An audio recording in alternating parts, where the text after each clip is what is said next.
السلام علیکم ناظرین، آج ہم جانیں گے نبی کریم صلی اللہ علیہ وسلم کی پیدائش۔ ہمارے نبی صلی اللہ علیہ وسلم تقریباً 1450 سال پہلے مکہ معظمہ میں پیدا ہوئے۔ ربیع الاول کی 9 تاریخ تھی، پیر کا دن تھا اور صبح صادق کا وقت تھا۔ آپ صلی اللہ علیہ وسلم کے والد کا نام عبداللہ تھا اور والدہ کا نام آمنہ، دادا کا نام عبد المطلب تھا۔ آپ کا خاندان ہاشمی کہلاتا تھا اور آپ کی برادری کو قریش کہا جاتا تھا۔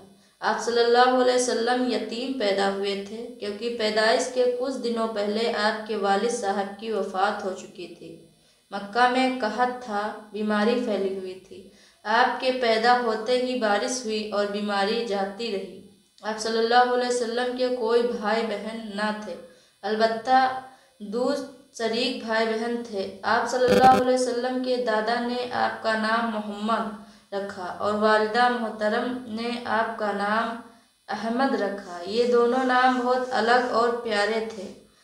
آپ کا جب بھی نام محمد لیا جائے تو چاہیے کہ آپ پر درود بھیجے اور صلی اللہ علیہ وسلم ضرور پڑھنا چاہیے۔ آپ صلی اللہ علیہ وسلم کا بچپن۔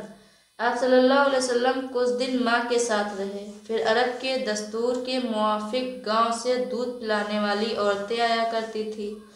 سب عورتوں نے آپ کو دیکھا مگر غریبی اور یتیمی کی وجہ سے سب نے لے جانے سے منع کر دیا۔ آخر میں حضرت حلیمہ رضی اللہ تعالی عنہا جو ایک نیک خاتون تھی اور ان کی اونٹنی کمزور تھی، اسی لیے پیچھے رہ گئی۔ انہوں نے آپ صلی اللہ علیہ وسلم کو لے لیا کیونکہ کوئی بچہ نہ ملا۔ آپ صلی اللہ علیہ وسلم کے حلیمہ رضی اللہ تعالی عنہا کے گھر آنے سے برکتوں کا سلسلہ شروع ہو گیا۔ جو بکری کمزور اور لاغر تھی، آپ صلی اللہ علیہ وسلم کے گھر تشریف لانے کے بعد بکری صحت مند ہو گئی اور اتنا دودھ دیا کہ سب نے سیراب ہو کر بکری کا دودھ پیا۔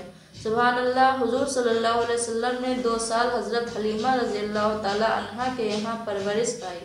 آپ صلی اللہ علیہ وسلم جب پاؤں چلنے لگے تو دو شریک بھائیوں کے ساتھ آپ صلی اللہ علیہ وسلم بھی بکریاں چرانے جاتے۔ 2 سال بعد جب دودھ چھوڑا دیا گیا تو حضرت حلیمہ رضی اللہ تعالی عنہا نے آپ صلی اللہ علیہ وسلم کو مکہ لے گئی اور آپ کی والدہ کو سپرد کر دیا۔ لیکن چونکہ مکے میں بیماری پھیلی ہوئی تھی تو حضرت حلیمہ رضی اللہ تعالی عنہا نے آپ صلی اللہ علیہ وسلم کو پھر سے واپس لے آئی اور 4 سال مزید آپ وہاں رہے۔ پھر آخر کار آپ صلی اللہ علیہ وسلم اپنے والدہ کے پاس آ گئے۔ جب آپ 6 یا 7 سال کے تھے تو آپ کی والدہ کا بھی انتقال ہو گیا۔ اپنی والدہ کے انتقال پر آپ صلی اللہ علیہ وسلم بہت غمزدہ ہوئے۔ پھر آپ صلی اللہ علیہ وسلم کی پرورش آپ کے دادا عبد المطلب نے کی، لیکن 2 سال بعد یعنی 8 سال کی عمر میں ان کو بھی انتقال ہو گیا۔ اس کے بعد آپ کے چچا ابو طالب نے آپ کی پرورش کی ذمہ داری سنبھالی۔ آپ صلی اللہ علیہ وسلم دوسرے بچوں کی طرح شرارت شور شرابہ نہیں کرتے بلکہ ہمیشہ خاموش رہتے۔ بچپن سے ہی آپ سچ بولتے، اعلیٰ اخلاق والے تھے۔ لوگ آپ صلی اللہ علیہ وسلم کو صادق اور امین کہتے تھے۔